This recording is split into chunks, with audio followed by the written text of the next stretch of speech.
In the year 452, the city of Rome stood on the edge of disaster. For centuries, it had been the heart of a mighty empire. But now its streets were quiet, its walls trembling, and its people frozen with fear. From the north, a storm was coming, not of wind or fire, but of hooves, swords, and fury. A barbarian warlord was approaching. His name was Attila the Hun. To the Romans, he was no mere man. He was a force of nature. They called him the Scourge of God, sent by heaven itself to punish a corrupt and crumbling empire. But Attila was no divine agent. He was flesh and blood, born on the open steppes of Central Asia, raised in a world where survival meant strength, cunning, and brutality. From a young age, Attila was trained to lead. He studied Roman politics, warfare, and diplomacy. And when his uncle died, Attila took command of the Hunnic tribes and forged them into a single, unstoppable war machine. Unlike the chaotic raiders before him, Attila was organized, strategic, relentless. He demanded loyalty and inspired terror. By the year 447, he had brought the Eastern Roman Empire to its knees. The mighty walls of Constantinople may have held, but the emperor paid dearly to keep Attila away, over 2,000 pounds of gold each year. But Attila wasn't content with tribute. He wanted more land, more glory, more fear. Then came Gaul. In 451, Attila crossed the Rhine with a massive army.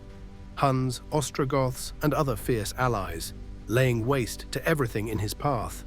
But in the fields of Catalonian plains, Roman forces and Visigoth warriors finally stood against him. The battle was brutal. Tens of thousands died. Though not a decisive defeat, it forced Attila to retreat. But he wasn't done. 1 year later, in 452, he turned his gaze south, toward Italy. This time, there was no one left to stop him. Cities like Aquileia were wiped off the map, burned so thoroughly that not even their foundations remained. Refugees poured south, spreading tales of horror. Attila's forces swept through northern Italy like a plague. And then, only one city remained, Rome itself. The Eternal City, once the center of the world, stood defenseless. Its legions were gone. Its emperor, Valentinian III, was powerless. And so, in a final act of desperation, Rome sent out a delegation, unarmed, unguarded, to meet the man who had shattered empires. At the head of that delegation was Pope Leo I. The meeting is one of history's great mysteries. No records survive of what was said. All we know is that after speaking with the Pope, Attila turned back. Just like that. No battle, no siege, no blood. He led his army away and left Rome untouched. Why? Some claimed the Pope convinced him with words alone. Others whispered of a divine vision, saints appearing beside Leo, warning Attila to leave or face heavenly wrath. Still others believe Attila was sick, or that his army was weakened by famine and disease. Whatever the truth, Rome was saved, but Attila would not live to return.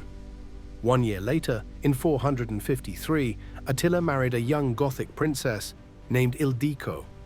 The wedding was a lavish celebration, drinking, feasting, laughter echoing through the camp. Attila, in the prime of his power, seemed unstoppable. That night, he went to bed and never woke up. At dawn, his guards found him lying motionless, blood streaming from his nose and mouth. There were no wounds, no sign of struggle. His attendants said he had drunk heavily and suffered a fatal nosebleed, choking in his sleep. But not everyone believed it. Some whispered that Ildiko had poisoned him. Others suspected a political assassination, perhaps by his own men, tired of his rule, or maybe by enemies who could never defeat him in battle, but found another way. Thus ended the life of Attila the Hun, not on the battlefield, sword in hand, but in silence, in darkness, on his wedding night. His empire quickly fell apart. His sons fought over power. His armies scattered. But the legend remained. Attila, the man who terrified Rome, who burned cities to ash, and who vanished under mysterious blood-soaked sheets, lives on in myth and fear. A barbarian warlord, a military genius, a mystery that still echoes through the ruins of history.